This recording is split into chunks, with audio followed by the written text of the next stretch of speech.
કદાચ નાના નાના બાળકોને ફળિયામાં રોતા મેકીને તમારો કોઈ દોષ ન હોય, જો કોઈ પૈસા ખવારીને તમને જેલમાં પુરાયા હોય, દિવસ ઉગે અને 20 વર્ષની કદાચ જેલ પડવાની હોય અને તમારા વકીલે કીધું હોય કે ભાઈ આપણે કેસ હારી ગયા છે, દિવસ ઉગે એટલે તને સજા પડશે, ત્યારે સાહેબ કોઈને ન સંભાળો, પણ જેલના ખૂણામાં દાઢી હાથ દઈને એમ કહ્યો કે એ માં બસ દુનિયાની માલપા કાકા નહીં, કુટુંબ નહીં, મામા નહીં, મોહાળ નહીં,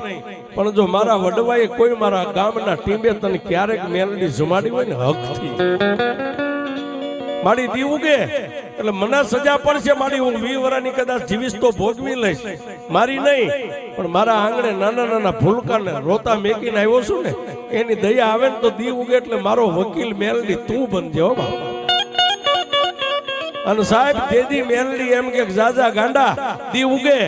અને 11 વાગે કોર્ટ ખોલે ને તને 2 પોલીસ વાળા બાવડું થોપીને જજની સામે ઉભો રાખે.